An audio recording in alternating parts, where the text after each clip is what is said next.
There's got to be fraud and graft and cheating in here. Wherever there's negotiable instruments, there are bad people or people who will try to circumvent the rules.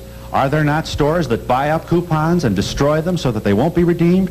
How do you watch cashiers and other people who are on the edge of financial difficulty? It's difficult, but more of a problem is where a woman comes into a store and she's a customer. You want to take care of her, and she says, "Gee, I left that coupon at home. Do you have a coupon to give me?" So what the stores do in many cases is buy 20, 30, 40 extra newspapers and have those coupons available so that they don't offend a regular customer. Now, but as long as it goes out on the regular product, I don't have any objection to that. The problem is where somebody buys 1,000 papers extra a week, gang cuts the coupons, sends them into the manufacturer, and sells no product because it never went to a customer in the first place. Yeah. This is part of the system, but I don't want to belabor that point. The original point that I was trying to make on this is that when a manufacturer wants to sell a product, what does he do to us? He comes in with a presentation. He says this product is X, Y, and Z, and it costs you so much, and it's marketed in the following ways. If they want to put a coupon on an item, we are almost the last ones in the world to find out about it. The manufacturers do not tell us in advance. Their salespeople, I don't know if they're instructed not to, but as hard as we've tried, we can't find out. Now, what does that do to us and to you? It means that if a coupon appears in the Sunday paper, and since about 85% of the products we sell in our stores sell less than one case a week, the first 12 or 24 people in on Monday or Tuesday will take everything off the shelf on that item. Now we can't satisfy the customers, and it takes, depending on who the supplier is, 1 or 2 weeks to get back in business. Now, what is the purpose of a promotion? It's to bring people into our stores and satisfy them. If we can't satisfy them, we haven't done a job. The manufacturing industry decides how many coupons they'd like to redeem. That's figured into their cost of the product. If they over-redeem the coupons, they've got to do something to adjust the cost of the product, and that goes across the board. Now, I have a feeling from talking to our buying staff that there are an awful lot of products that are supposed to be carried on our shelves because the manufacturer floods the market with millions and billions of coupons.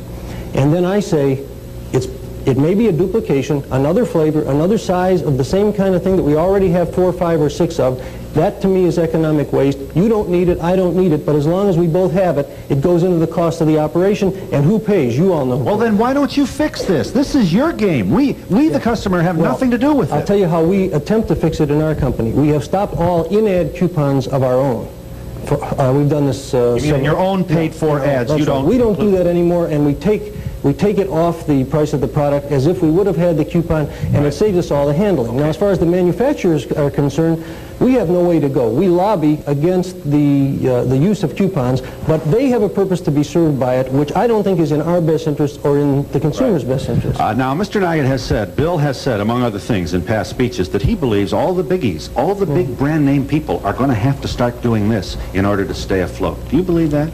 No, but I have some feelings on this. Market research has told us that maybe 2 to 3% of the buying public is now interested in generic products. And it's getting larger with each It's getting larger, but it's getting larger in a strange fashion. If you study the stores that had it last year and look at their volume this year in like stores, it hasn't moved a whole lot. But what's happened is more and more stores across the country are into generics, so that when they give you a figure of how many tons or pounds or whatever of a generic move this year versus last year, it's up.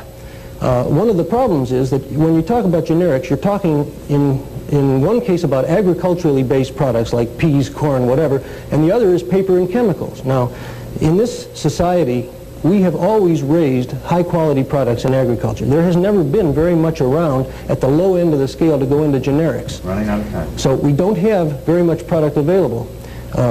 But it's false to think that the savings in generics is because of the plain label. The difference in that label and the full-colored label you can put in your ear, it's so small. I just showed it. I just showed the difference. It's not the... But that's not because of the packaging. You can put it in my ear. I'll keep it. That's not because of the packaging, though. That's because of what's inside. You saying that this is an inferior product to the Kellogg cornflake? I can't tell because I don't know what's in that particular product. It may or may not be. But it sounds to me like you're trying real hard to continue this sort of hoopla of advertising, multi-million-dollar advertising around a product for which we may be paying as much as 15 to 20% just for the advertising. No, well, as a matter of fact, we are selling generics in our Eastern operation. I am not opposed to it. What I'm saying is about 3% of the public seems interested in it because of the quality differences, which are discernible. All right, which you agree. I don't like the generics at all because there is a difference in the quality. All right. But definitely. We'll be back in just a moment.